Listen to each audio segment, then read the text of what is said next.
Welcome to Starbound's second channel. My name is Veronica and I'll be your narrator today. But before we get into today's story, please check below to see if you've subscribed to our channel. It's 100% free and just allows our stories to pop up on your feed more often. A fleet of human supercarriers approached the Frizerian home world, spelling imminent defeat. Empress Redora stood on the raised platform at the core of the House of Nobles, her gaze sweeping over the gathered aristocracy. Only hours ago, they had strutted about with arrogant confidence. Now they huddled together, fear etched into their icy features, fear they had never displayed during their warmongering speeches. The massive screen above her head displayed tactical information, the approaching human fleet represented by ominous red markers against the darkness of space. As the nobles whispered frantically among themselves, Redora caught a glimpse of her reflection in one of the polished surfaces nearby. She stared at herself, a being of coldness with hair so white it hurt to look at it, skin pale as fresh snow, features sharp and regal, the embodiment of a cold ice queen. But behind that perfect exterior, she saw something else: exhaustion, awareness that penetrated to her core after years of maintaining this facade, the weight of an empire she had never truly wanted to rule. Empress Redora, noble Yetar's voice cut through the chamber, trembling slightly. We must immediately discuss evacuation protocols for the ruling class, the humans. The humans? Redora repeated, her voice deceptively soft. The chamber fell silent, nobles freezing in place. The humans you assured me were a primitive species? The humans you claimed would crumble at the first sign of Frizerian superiority? Those humans? For months, the nobles had pushed her towards this war, a convenient distraction from domestic issues, from the commoners who had been close to rebellion after generations of noble incompetence and exploitation. Engage the humans in conflict.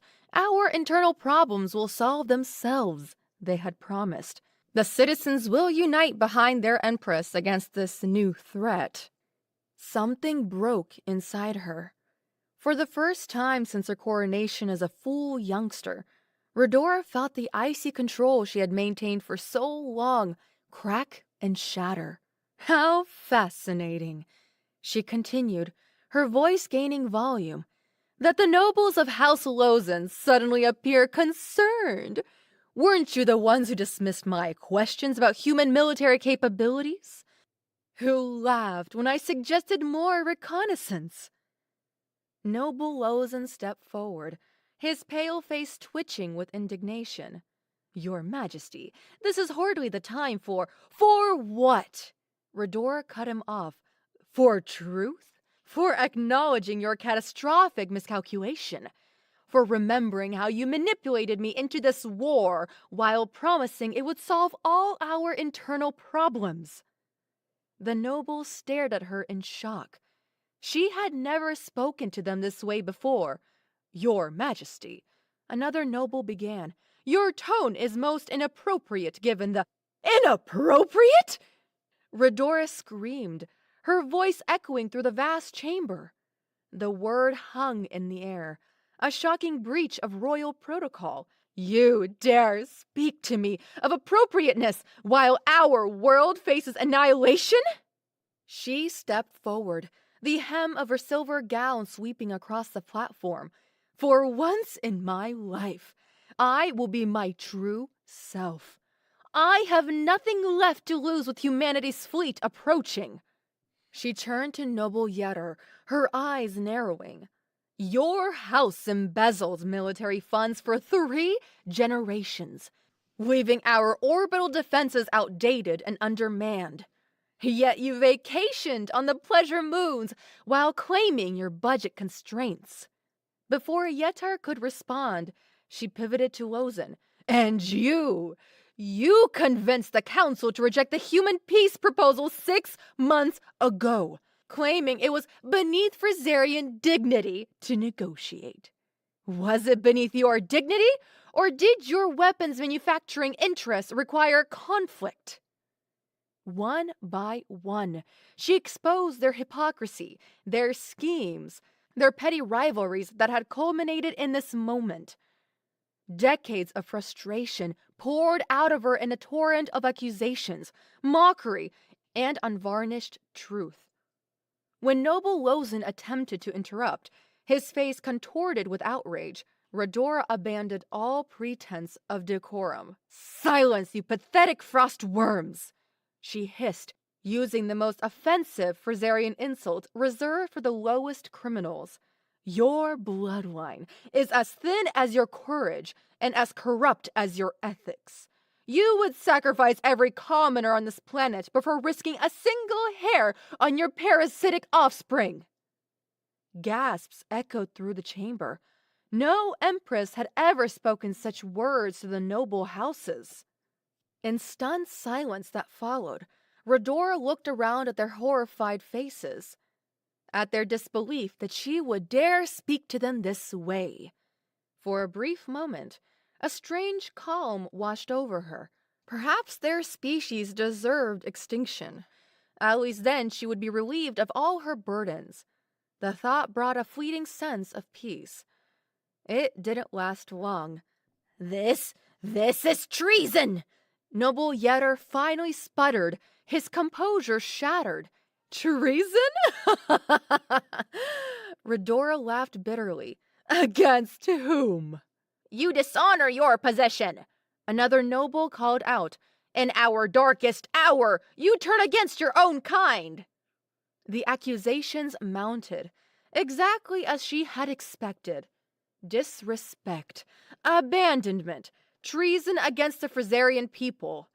But then the tide of accusations took an unexpected turn. "Citizens of Fraseria," Noble Lozen blocked her own communication and called out, not to those present, but to the broadcast system that transmitted these proceedings across the planet. "You witness a terrible truth today.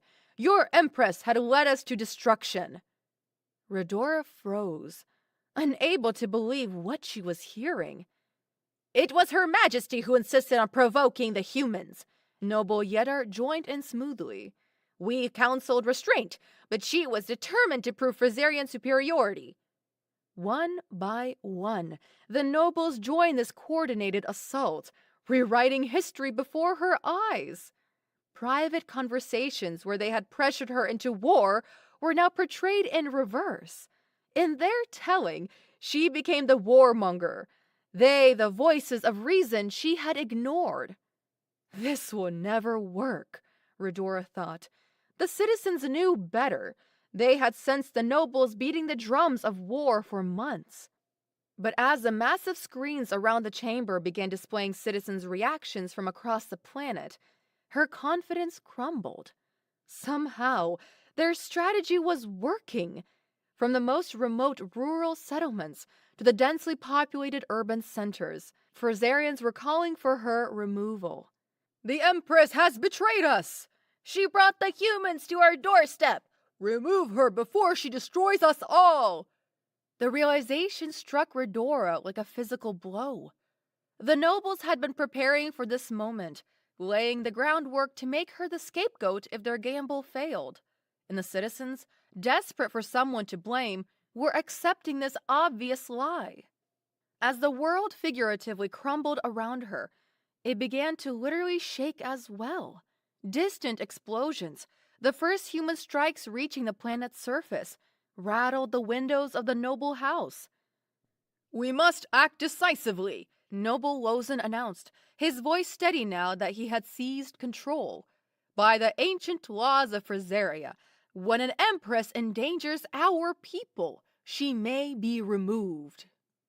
"I call for a vote of the noble houses," Yetar added, "to banish Empress Redora to the cold and to inform the humans that this war was her doing alone, that Fraseria surrender and begs for mercy." The vote was swift and unanimous. Before Redora could fully process what was happening, security guards, who had always bowed to her before, approached the platform. They grabbed her roughly, with a disrespect no Fraserian had ever showed their Empress. "You cannot do this!" she said, her voice suddenly small in the vast chamber. "The humans will not believe your lies!" Noble Lozen smiled coldly. "Perhaps not, but our citizens believe us, and that's all that matters for now." As they dragged her towards the exit, Redora felt the cold handle of a weapon pressed against the back of her head. The last thing she heard was Yetter's voice addressing the communication system. "Prepare a message for the human fleet. Tell them we offer them the life of the architect of this war." Then everything went black. Redora had no idea how much time had passed when consciousness returned to her. Minutes? Hours? The throbbing at the base of her skull offered no clues. The absolute darkness disoriented her as she struggled to sit upright, her palms sinking into something cold and wet. Snow. She was lying in snow. Memory returned in fragments. The noble's betrayal, the security guards, the weapon against her head. They hadn't killed her. Then, instead, they had followed through with their pronouncement: banishment to the cold. An ancient punishment from before climate control, when being cast out meant almost certain death. As her eyes adjusted to the darkness, the landscape revealed itself gradually. Endless white plains stretched around her, punctuated by jagged rock formations that rose like black teeth against the night sky. No structures, no lights, no sign of civilization. They had taken her far from any settlement, ensuring she would freeze before finding help. Shivering violently, Redora pushed herself to her feet. Her formal attire, designed for the temperature-controlled environment, offered almost no protection against the biting cold of Fraseria's natural environment. Already her extremities burned with the first warning signs of freezing. She looked up at the sky and caught her breath. Brilliant flashes of light danced across the upper atmosphere, unmistakable signs of battle. The human fleet was engaging what remained of Fraserian defenses. Even at this distance, she could make out explosions as ships were destroyed, debris burning up on entry into the atmosphere. A bitter smile twisted her lips. It seems the noble strategy hadn't worked so well. The humans weren't accepting their sudden plea for peace, their offering of the architect of war. There was a certain justice in that, even if it meant her world might fall. "Let them suffer," she whispered, her breath crystallizing in the frigid air. "Let them face the consequences of—" A deafening roar cut through the silence of the frozen landscape. Redora instinctively dropped back to the ground as a massive object streaked across the sky. A ship, trailing fire and smoke, descending at alarming speed. It crashed behind a ridge of rocks, perhaps half a kilometer away, the impact sending tremors through the ground beneath her. The wreckage continued to burn, orange flames licking upward, a beacon of light and, most critically, warmth in the darkness. Redora stared at the distant fire, torn between fear and desperate need. A human ship meant human survivors, enemies. But the alternative was freezing to death alone in the darkness. Between certain death and possible death, was there really a choice? She forced her stifling legs to move, each step a battle against the snow and her own failing body temperature. The distant flames promised life, if only for a little longer. As she approached the crash site, the wreckage became clearer, a small fighter craft rather than one of the massive carriers. It had carved a deep furrow through the snow before slamming into a rock formation. Parts of the craft were scattered across hundreds of meters, but the main fuselage remained somewhat intact, engulfed in flames that wouldn't last forever. Redora paused at the edge of the debris field, scanning for any sign of movement. Had the pilot survived? Would they emerge with weapons drawn? The thought should have terrified her, but a strange calm had settled over her. Death by human weapon would be quicker than freezing, perhaps even preferable. She moved closer to the burning wreckage, drawn to the life-giving heat. For the first time since waking in the snow, feeling returned to her fingers and face, painful but reassuring. She stood near the flames, eyes closing momentarily as warmth washed over her. That moment of distraction cost her. Something cold and hard pressed against the back of her head, accompanied by an ominous click. Redora's body went rigid, not from cold, but from fear. She hadn't heard anyone approach. Her breath caught in her throat as a voice, unmistakably human despite the perfect translation provided by her neural implant, spoke behind her. "Don't move." She remained perfectly still, heart hammering in her chest. "Turn around, slowly." Redora complied, finding herself face to face with a human male. He wore some kind of flight suit, one side torn and bloodied. Despite his injury, the hand holding the weapon aimed at her head remained steady. His eyes, a strange bluish-green color Frizarians never possessed, studied her with wary intensity. "You don't look like a soldier," he said after a moment. "Who are you?"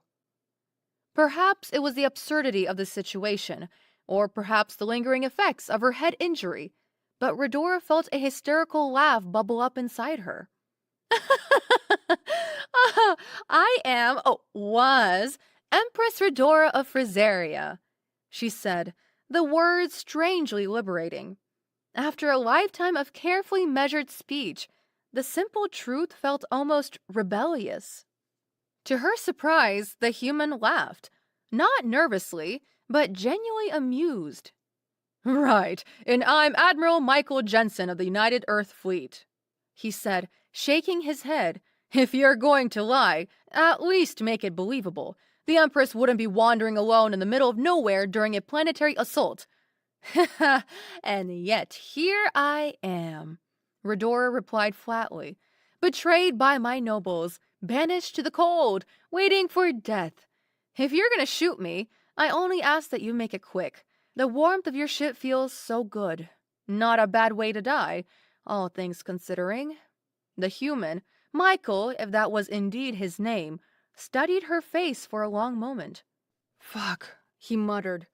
"If this is some kind of psychological warfare technique, it's working on me." Time passed as his face shifted from contemplative to confused. Then it settled in a neutral expression. He kept the weapon trained on her, but his fingers moved away from the trigger. "Say I believe you. Why would your own people betray their Empress?" "Because they needed a scapegoat," Redora said simply. The cold had numbed more than her body. It had stripped away any desire to dissemble or defend. "They pushed me into this war, then blamed me when your fleet appeared. They thought sacrificing me might save them." She gestured toward the sky, where flashes of battle continued. Clearly they were wrong. Michael's jaw tightened. "So you admit you started this war. Do you have any idea how many people have died?" "I signed the declaration," Redora admitted, "but I did so under immense pressure from nobles who assured me humans were a minimal threat. They needed an external enemy to distract our citizens from internal problems. I was weak. I gave in rather than fight them." She met his gaze directly. "I bear responsibility for my actions. If killing me will bring you closure, you should do so." Michael's hand tightened on his weapon. Then, to her surprise, he lowered it slightly. "I can't," he began, then shook his head in apparent frustration. "I didn't expect... Damn it!" Questions crowded Redora's mind. Why hadn't he fired? What stopped him? But before she could voice any of them, Michael made a decision. He pulled a pair of restraints from his belt and moved toward her. "Turn around. I'm not shooting an unarmed civilian, Empress or not. But I'm not taking chances either." Redora complied, feeling the cold metal close around her wrists. Michael then stepped back, keeping a safe distance between them. "We need to move," he said urgently. "The ship's power core is damaged. It's gonna explode soon." "Then leave me," Redora said, surprised by her own calm. "Let me die here. in warmth rather than cold. "Not happening," Michael replied, grabbing her arm and pulling her away from the wreckage. "I don't execute prisoners, and I don't leave them to die either." Redora struggled against his grip. "Please, I'd rather die here than freeze slowly in the darkness." Michael ignored her pleas, dragging her away from the crash site with surprising strength despite his injuries.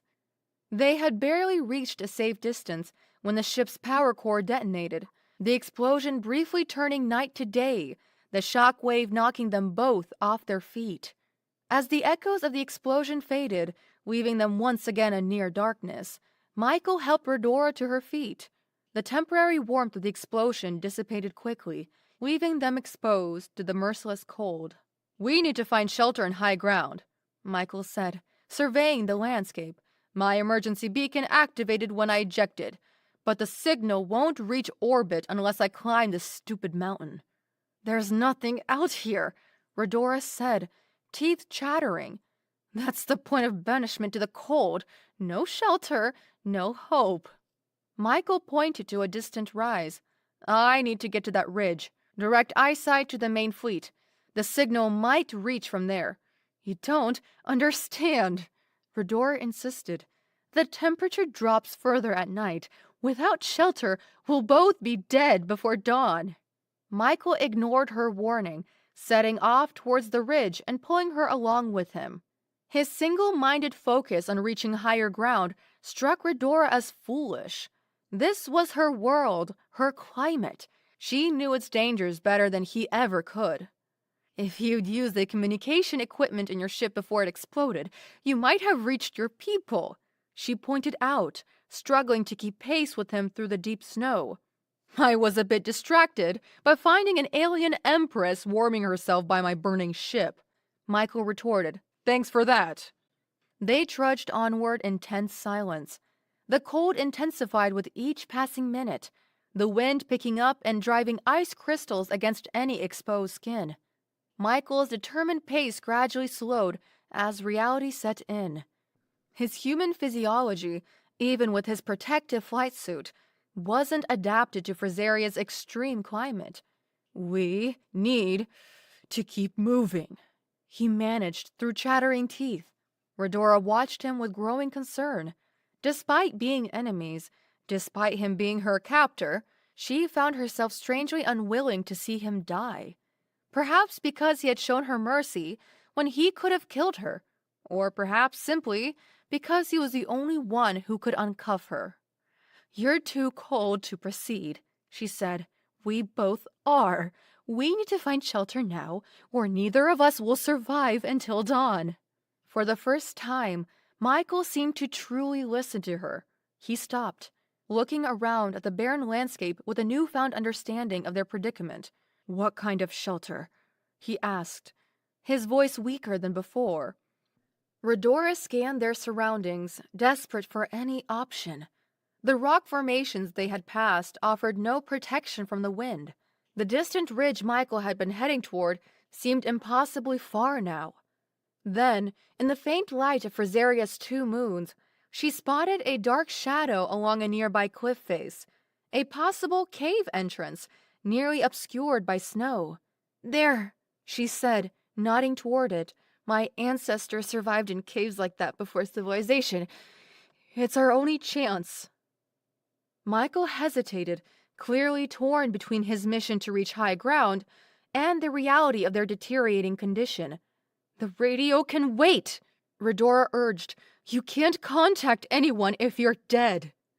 After a moment's consideration, Michael nodded, changing their course toward the cave entrance.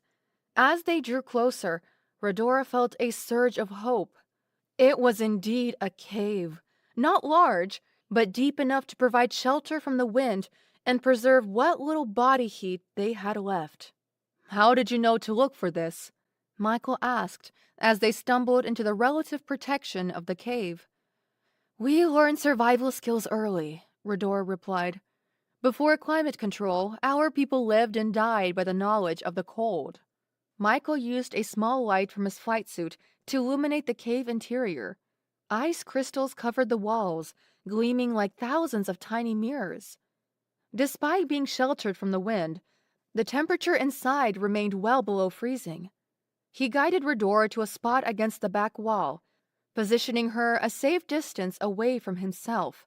"You'd better not try anything," he warned, settling down opposite of her. "I don't plan to sleep tonight." Redora couldn't help but laugh, a small, tired sound in the vast silence of the cave.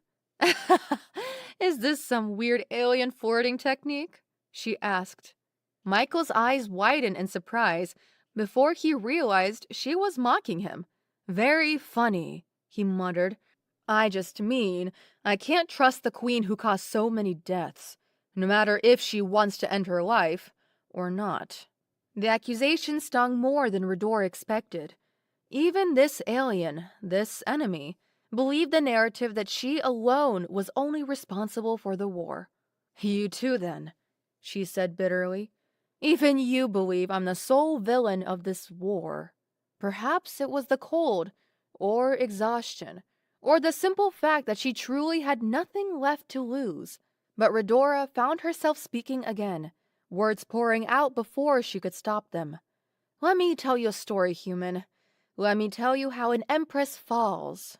The words echoed in the freezing walls between them, visible as puffs of condensation in the beam of Michael's flashlight. The light illuminated the cave's interior, revealing crystalline formations hanging from the ceiling like frozen daggers, while the walls glittered with embedded minerals that caught and refracted the light. Despite the shelter from the wind, the cave remained bitterly cold, only marginally warmer than the deadly environment outside. Redora leaned against the icy wall, her bound wrists resting uncomfortably in her lap. The frustration that this human, this enemy, still believed the false narrative about her responsibility for the war had triggered something within her. Not anger, exactly, but a desperate need for someone, anyone, to know the truth before the end. "My mother died when I was 10. Redora began abruptly. "Far too young to take the throne. She should have been the one to teach me how to be a proper empress, how to wield power effectively, how to resist manipulation. Instead, I was surrounded by nobles who saw only an opportunity to advance their interests through a young and foolish ruler."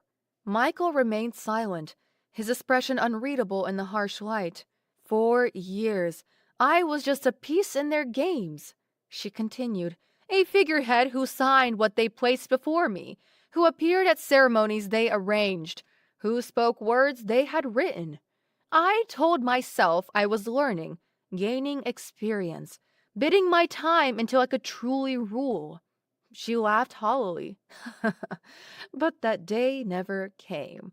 I waited too long, became too comfortable in my ornamental role, and when our citizens began to rebel against noble corruption, when the houses faced losing their power, they needed a distraction, an external enemy."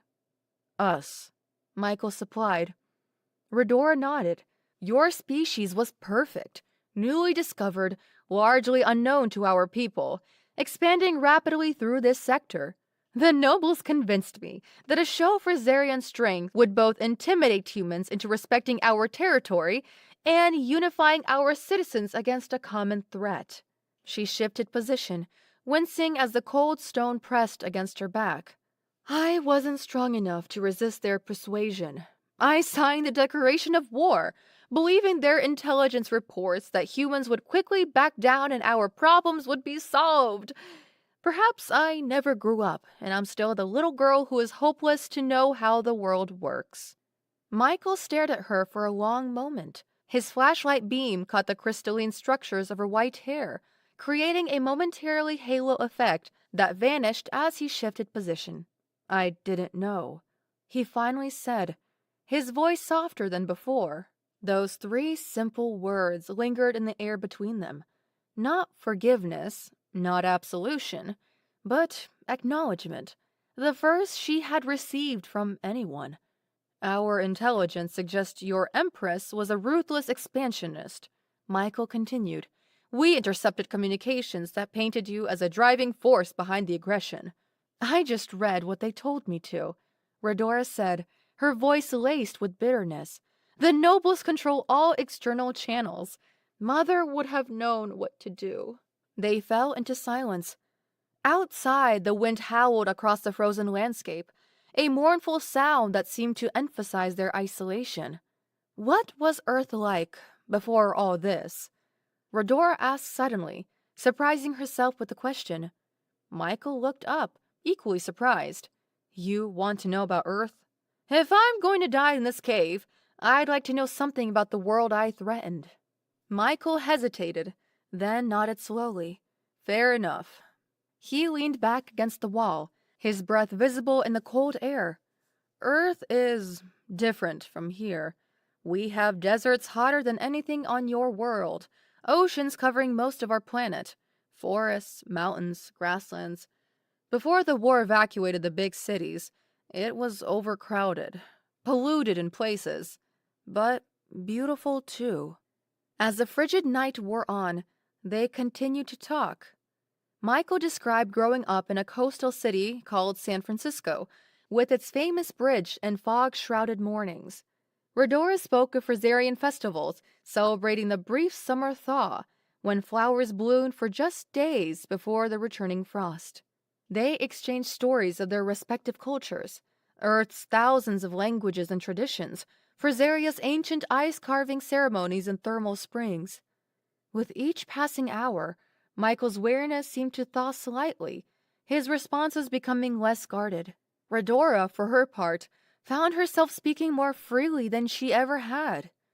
I've never been truly myself before tonight, she realized out loud. First in a noble house when I finally spoke my mind, and now here, an open book with nothing to lose. The cold intensified as the night progressed. Despite their conversation, Rhodora noticed Michael's shivering becoming more pronounced, his responses slower. She felt the dangerous lethargy creeping into her own limbs as well, the seductive pull towards sleep that, in these temperatures, might be permanent. We need to conserve body heat, she said eventually, the practical reality overriding any awkwardness. Michael looked at her suspiciously. I'm not trying to escape, Rhodora said, holding up her bound wrists, but we'll both freeze to death if we don't share warmth. After a moment's hesitation, Michael nodded and moved closer, positioning himself beside her. Awkwardly, with his weapon still within reach, he placed an arm around her shoulders. The shared heat was minimal, but made a noticeable difference.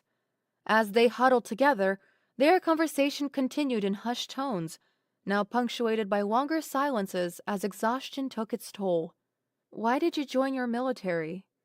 Rhodora asked during one of their more lucid moments.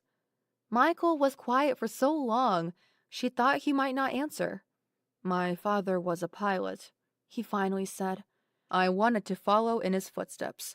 But also, I believed in what we stood for. I never imagined I'd end up in an actual war. And now? Now, I'm not sure what to believe, he admitted. Everything seemed clearer before I crash-landed on an enemy planet and found myself sharing body heat with their evil Empress. Despite everything, Rhodora found herself smiling. The absurdity of their situation wasn't lost on her. Enemy combatants from warring species huddled together against the cold, exchanging life stories as battle raged in orbit above them. As the night stretched on, their position evolved naturally, both seeking maximum warmth. Eventually, they found themselves in a close embrace, Michael's arms wrapped around her as much for his survival as hers. Their joined heat remained insufficient against the cave's brutal cold, but the warmth and surprisingly playful atmosphere of their conversation made the time pass more quickly. At some point, Rhodora's eyes drifted closed, the exhaustion too powerful to resist any longer. When she opened them again, panic seized her immediately. Light streamed into the cave entrance, the first rays of Frizerian dawn piercing the darkness. She had slept in Michael's arms. Her gaze darted to his face, unnaturally still and pale. Michael? She whispered, fear gripping her. Had he died from the cold while she slept? She reached out awkwardly with her bound hands to touch his face, pulling at his ear in her clumsy attempt to check for signs of life. Michael's eyes snapped open, startling her. "I'd rather have woken up with a kiss than having my ears pulled apart," he mumbled, his voice rough from the cold. Relief washed over Redora, followed by embarrassment at their position. "You're alive." "Barely," he groaned, stretching his stiff limbs. "I think parts of me are permanently frozen." A strange thought occurred to Redora. "Do humans also kiss?" she asked, genuinely curious. Michael looked at her with surprise before his lips curved into a slight smile. "Yes, among other things." He pushed himself up with visible effort, his body stiff from the night's cold and uncomfortable position. Once standing, he looked down at Redora, his expression suddenly serious. "Do you still want to die?" he asked bluntly. "Or would you like to discuss an alternative?" The question caught her off guard. Did she still want to die? Just yesterday, she had been resigned to her fate, even welcomed it as release from her burdens. But now, somehow, the thought of dying felt scarier than it had during the night. She struggled to understand why. "What alternative?" she finally asked. Michael ran a hand through his frost-covered hair. "You could potentially take some sort of plea deal with humanity, accept being judged according to human law in exchange for sharing information that could help us hold the real criminals accountable, your nobles." "You mean telling every secret that could harm the nobles?" Redora clarified, a spark of interest kindling within her. "I admit, I like the idea." "That's the general concept," Michael nodded, "but I should be honest. There's a downside." "Which is?" Michael sighed. "I don't know our laws well enough in cases like yours, but since you were an adult when you declared war and caused deaths, even under pressure, you'd likely face imprisonment, perhaps decades, even with a deal." He crouched down to her eye level. "But you'd still have a chance to fight your case in court. And maybe you'd find the words to convince a jury, just like you've convinced me, that you're not the monster they think you are." Redora considered his words carefully. Her initial instinct was rejection. To place herself at the mercy of another species' justice system seemed both humiliating and frightening. But then again, what was her alternative? Return to her people, who had betrayed and abandoned her? Resume a role she had never wanted? "I doubt your imprisonment could be worse than returning to my role as Empress," she finally said, a hint of her earlier bitter humor returning. "At least prisoners don't have to pretend they are rulers in tedious states functions." A smile flickered across Michael's face. "Is that a yes?" "It's an acknowledgement that I have few options, human," she replied, but there was no real sting in her words. "And yes, I accept your offer." Something like relief crossed Michael's features. He reached for his belt and removed a small device, which he used to release her handcuffs. "I don't know if I'll see you again after contacting the fleet," he said as the restraints fell away. "But I believe you aren't evil. And I'm on your side in this. That's what I will say in my report." For the first time in longer than she could remember, Redora smiled genuinely. The gesture felt strange on her face, unpracticed. "We should get moving," Michael said, suddenly energized. "The battle ahead seems to have stopped. We need to get to higher ground so I can contact my people and try to explain all of this." He led the way out of the cave into the blindingly white landscape. Daylight revealed what darkness had hidden, the full extent of devastation from the orbital battle. Debris had fallen across the horizon, some pieces still smoking where they had impacted the snow. As they trudged toward the ridge Michael had originally targeted, Redora felt a whirlwind of conflicting emotions. Fear of what awaited her among humans, hope that the nobles might face justice, uncertainty about her future in an alien justice system. Michael worked with his primitive radio equipment once they reached higher ground, adjusting frequencies and repeating his identification code. After several tense minutes, A response crackled through, distorted but audible. Require immediate extraction. Have high value for Zarian defector. Urgent diplomatic implications. As he coordinated their rescue, Rodora stared at the horizon, watching for the approaching human ship. Everything she had known was behind her now. Everything that awaited her was unknown. When the ship finally appeared as a dark speck growing larger against the pale sky, Rodora felt her heart rate accelerate. This was it, the point of no return. The human vessel descended with great precision, kicking up a cloud of snow as it landed nearby. Before the ramp had fully extended, before Michael could lean her toward it, Rodora paused. She turned to him, her crystalline eyes meeting his with unexpected intensity. "Whatever happens," she said quietly, her breath visible in the cold air between them, "thank you." Michael held her gaze, momentarily speechless, before a slow smile spread across his face. "Come on, Empress," he said softly, placing an arm around her shoulder. "Let's go make sure those nobles face justice." Together, they walked toward the waiting ship and whatever future it would bring.